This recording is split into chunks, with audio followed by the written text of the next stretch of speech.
자, 오늘 우리가 함께 파헤쳐볼 이야기가 있는데요. 예수님께서 들려주신 아주 단순해 보이는 한 이야기입니다. 그런데 이 안에는요, 신앙과 행동에 대해 정말 충격적일 만큼 깊고 강력한 메시지가 담겨 있어요.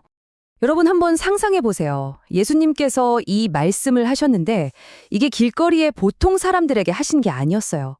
당시 사회에서 가장 존경받던 종교 지도자들, 바로 눈앞에서 그들을 똑바로 보면서 하신 말씀입니다. 정말 파격적인 선언이죠.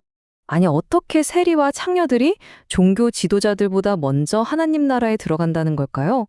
이 충격적인 반전의 비밀을 풀 열쇠가 바로 예수님이 이어서 들려주신 비유 속에 숨어 있습니다. 자, 이야기 속으로 들어가 볼까요? 여기 한 아버지가 있습니다. 그리고 그에겐 아들이 둘 있었죠. 어느 날 아버지가 아들들에게 아주 간단한 부탁을 합니다. 얘야, 포도원에 가서 일을 좀 하거라. 여기서부터 이 이야기의 핵심 갈등이 딱 드러나죠. 첫째 아들은 네, 가겠습니다, 아버지 하고는 가지 않았어요. 반면에 둘째 아들은 처음엔 싫습니다 하고 거절했다가 나중에 마음을 바꾸고 포도원으로 갔습니다. 말과 행동이 완전히 엇갈리고 있죠. 예수님께서 묻습니다. 이 둘 중에 누가 아버지의 뜻대로 했느냐? 그러자 종교 지도자들이 주저없이 대답하죠. 둘째 아들입니다. 참 흥미로운 지점인데요. 그들은 이 대답이 곧 자기 자신들을 향한 심판의 말이 될 거라는 건 전혀 깨닫지 못하고 있었던 겁니다. 자, 이제부터 예수님은 이 비유를 현실로 가져오십니다. 이야기 속 두 아들이 누구를 가리키는지 그 의미를 바로 눈앞에 있는 사람들과 연결시키기 시작하시는 거죠.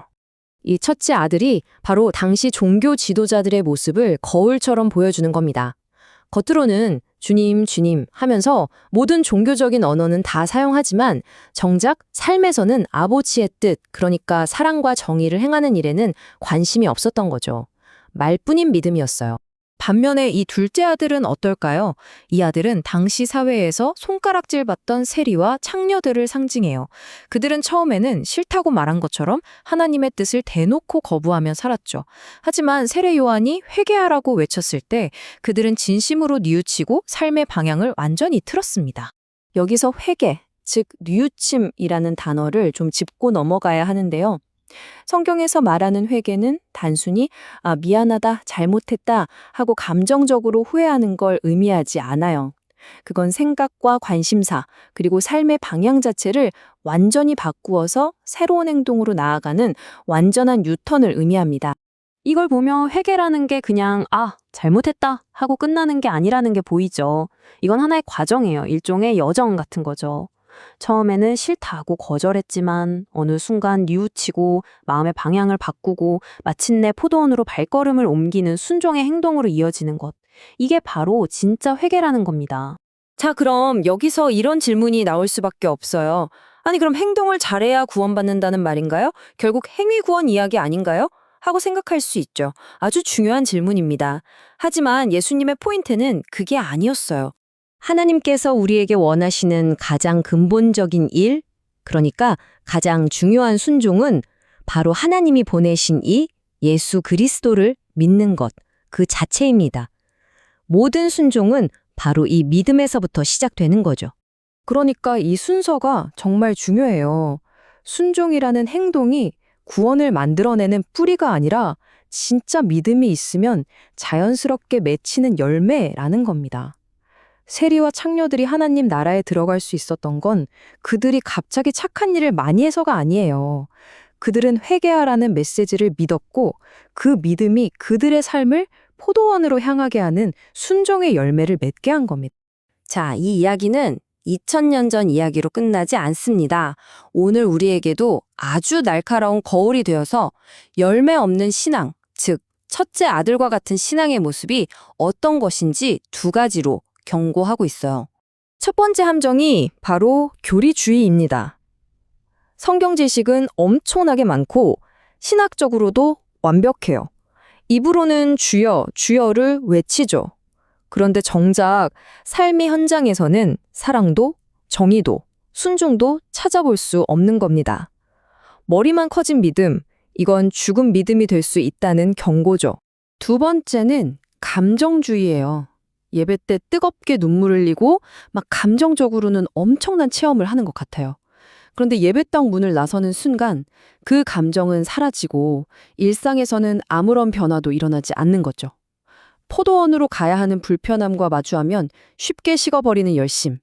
이것 역시 첫째 아들의 또 다른 모습일 수 있습니다. 그런데 여기서 한 걸음만 더 깊이 들어가 볼게요. 생각해보면 첫째 아들은 위선자였고 둘째 아들은 반항아였습니다. 사실 둘 다 아버지 앞에서 떳떳하지 못하죠? 어느 쪽도 완벽한 아들은 아니었어요. 보세요. 한 명은 거짓된 예로, 다른 한 명은 무례한 아니오로 아버지를 욕되게 했습니다. 사실 우리 모습이 이 둘 중 어딘가에 혹은 둘 다에 겹쳐 보이지 않나요? 그렇다면 우리의 진짜 희망은 어디에 있는 걸까요? 사실 이 비유는 우리에게 보이지 않는 세 번째 아들을 가리키고 있습니다. 이 이야기의 진짜 주인공 말이죠. 우리가 따라야 할 참된 순종의 모델이 있습니다. 바로 예수 그리스도십니다. 그분이야말로 우리가 결코 될 수 없었던 완전한 아들이시죠. 그분은 아버지의 뜻에 단 한 번도 싫다고 말하지 않으셨습니다. 늘 예라고 대답하셨고 그 순종의 길을 십자가에서 죽기까지 걸어가셨습니다.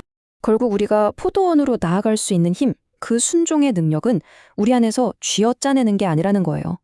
그것은 바로 우리 안에 계신 예수 그리스도의 완전한 순종으로부터 흘러나오는 선물이고 능력입니다. 자, 그럼 오늘 이 강력한 비유를 통해 우리가 꼭 붙들어야 할 핵심 메시지들을 한번 정리해 볼까요?